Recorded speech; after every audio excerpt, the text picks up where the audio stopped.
Early last year, my father and I traveled down to do some charity work in a small town. That was flooded from recent rainfall. We had gathered a truckload full of donated clothes and items to help families get back on their feet. The first night, we stayed in a hotel that had a perfect view of the ocean. That night, my dad and I stayed up watching the Blair Witch Project on my laptop using the hotel's free Wi-Fi. Let's just say I didn't get much sleep. The next night, my mom had booked us a room at a motel, seeing as we didn't expect to stay a second night. It was 100 meters away from a trailer park, and the property overlooked a large lake. The area was tucked away from the public and was surrounded by trees. My mom claimed that everywhere else was fully booked, so we had no other options. We met the two managers who ran and lived at the motel. There was an old lady who was sweet and informed us about everything we needed to know, including the fact that the lake hadn't been full for 20 years. Her husband, however, looked like he was taken straight from a serial killer movie, him being the serial killer.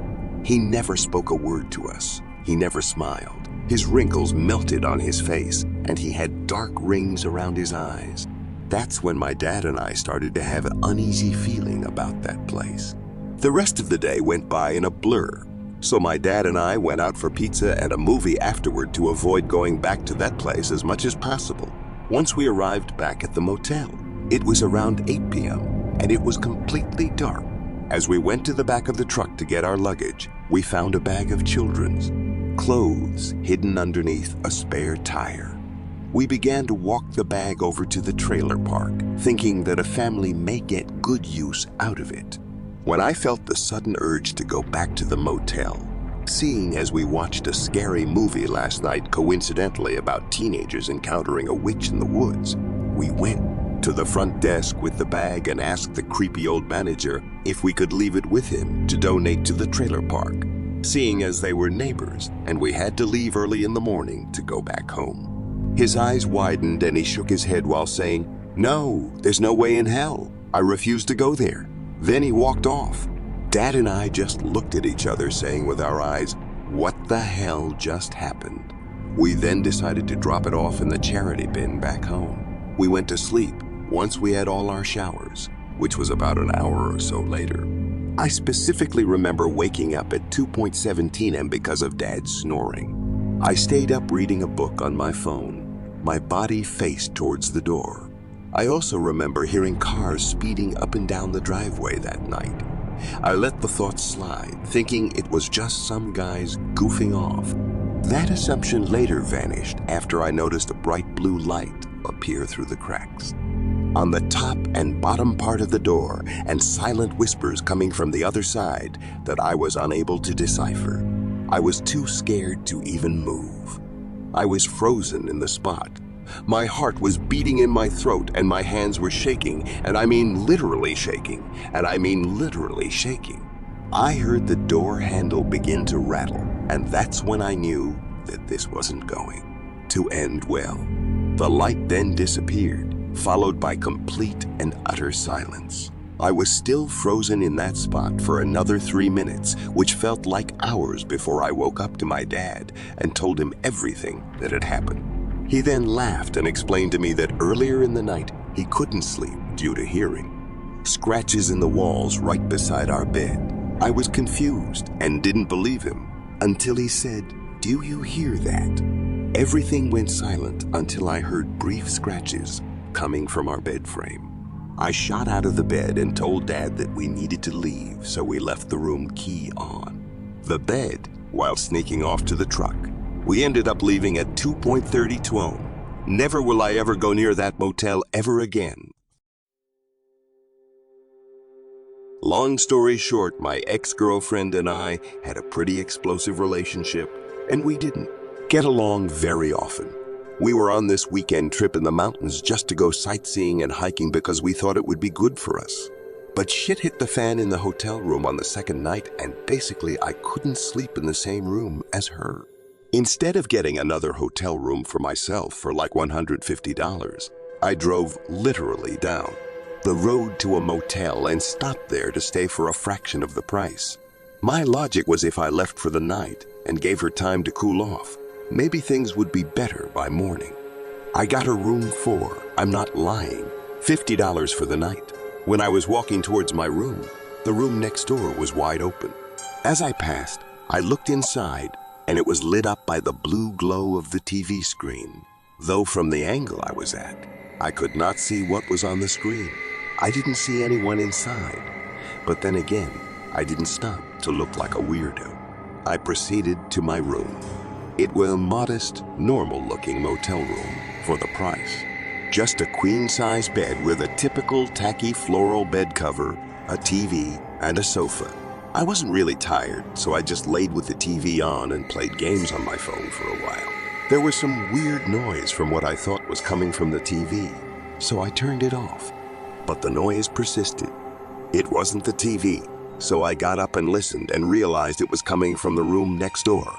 I couldn't tell if it was a fighting couple, if it was the TV from next door, or if it was the sound of someone dying. It was just incredibly muffled. At this point, I had nothing else to do but to try and go to sleep. But then there was a banging on the wall separating the two rooms. I got up and went closer to the wall, and it happened again. It was without a doubt someone on the other side pounding on it with their fist. Why were they doing this? I can't say I wasn't a little freaked out, but I had to just be a man and confront them. I went over next door. Surprisingly, the door to the room was still open, and the TV was still on, but there was no sound. I knocked on the open door, asking if there was a problem or if someone needed help. There was no response. I could even see that the bathroom door was open, and the light was off. I stepped into the room slowly, cautiously. When I cleared the wall, blocking the view of the sofa and the bed, and still saw nobody, I just stood there, all confused. I went closer to the TV to look at what exactly was on the screen. It was just a blank blue screen, but there was a sticky note on the screen. It had writing on it. I picked it off the screen. It said, "Check under the bed." I dropped the note and ran out of the room, slamming the door. I ran back to my room and made sure to double lock the door with the chain lock. I crawled into bed and texted my girlfriend, telling her what just happened and that I was freaking out. She called me immediately, and I started telling her over the phone. As I was mid-explaining it, there were more bangs on the motel room wall. She heard it clearly because I put it on speaker. I started freaking out, and she told me to run to my car or to the front desk. I chose to run to the front desk so I could get my money back. I told the guy at the front desk that he should go to the room next to mine and kick the person out, but he looked at me and laughed and said that there was no one staying on either side of that room. He seemed to know immediately that they were both vacant. I told him he needs to check it out and that I needed my money back. So he went with me with the key to the room in his hand and unlocked the door. But now the TV was off and the room was dark. He walked inside and checked under the bed as the note had said.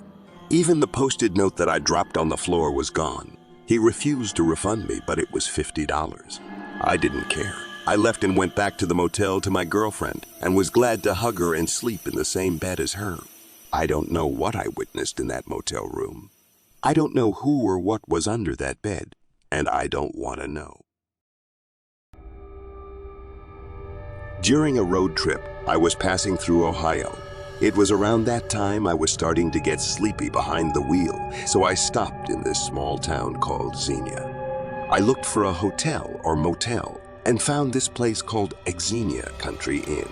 It looked a little run down, but so did this whole town if I'm being honest. Plus, all I needed was a night's sleep. Nothing fancy.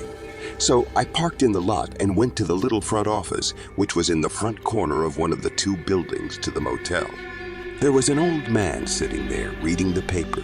It was hot in there, and there was a loud buzzing sound from his tabletop fan. I asked for a room, and the man finally looked up from his paper without reading me and said $65. I assumed he meant $65 for the room, so I handed him my credit card.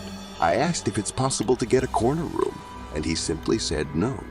The customer service here was clearly not something included in the price. The man handed me this old-fashioned key on an otherwise blank key ring. They still didn't use key cards at this place. I walked across the parking lot to my room. The door was actually hard to unlock. I had to shimmy the key a little just to get it to finally turn. Before walking in, I looked around the lot and there were only 2 other cars in the parking lot. It was a ghost town. I stepped into the room and it smelled like a mix of cotton and vomit. I wondered if I should go back and ask for a different room, but I realized by the look of this place, all the rooms probably smelt. The room was small and had a blue, dirty, worn-out looking carpet, a couch, a small coffee table, and a bed. I shut the door and tried to lock it, but I was having trouble. More trouble than I did unlocking it. After about 30 seconds of shimmying and almost popping a blood vessel trying to unlock it, I felt I may have broken it. But when I tried opening the door, it wouldn't open. So even though the door wasn't fully locked, as long as the door wouldn't open, that's all that mattered, I figured. I crawled up in the bed, and I heard all the old springs squeaking as my weight pushed into the mattress and the bed frame. I tried putting on the TV, but of course, the remote didn't work. So I just crawled under the covers and tried to go to sleep. Then it happened. I nearly jumped out of my own skin when there was one loud thump at the window. I looked at the guy standing outside of it, and he started talking, sounding all hurt and in need of help. He was saying, "Hey, please let me in. I hurt myself bad. I need help." And he definitely saw me in that bed. I yelled back to go to the front desk. He wouldn't stop though. There was no way I was opening that door. I had a feeling he was acting, and this was a trap. Eventually, after ignoring him for long enough, he left. I turned to check and confirm, and he was gone. I hadn't realized how truly unsafe this area was. I had to get up and check the lock on the door, just to be safe and make sure the door wouldn't open. I gave the door a couple good pulls, and it didn't open. I then closed the curtains in front of the 2 windows so that he couldn't come back and look in at me again.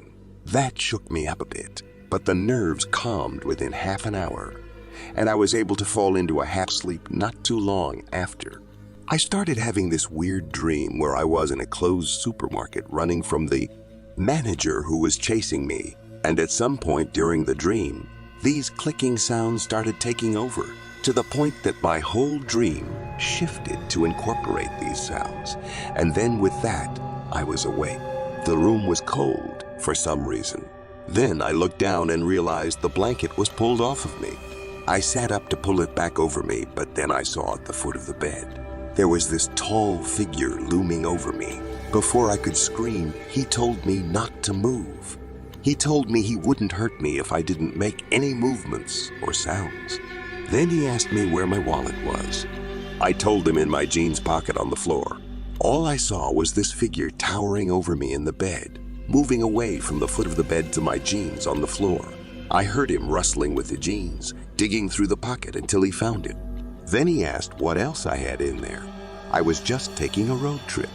With that, he didn't say another word and left. I ran to try and relock the door as soon as he left, having the same trouble as earlier. I then called the police, but they were of no immediate assistance. We went to the guy at the front desk who played back the video footage caught. However, the guy who entered the room was wearing a face mask and a hat, hiding all of his features. I got my money back and left. Thank God I didn't have much cash in my wallet. I canceled all my cards and slept in my car. I learned my lesson, never to stop at a sketchy motel.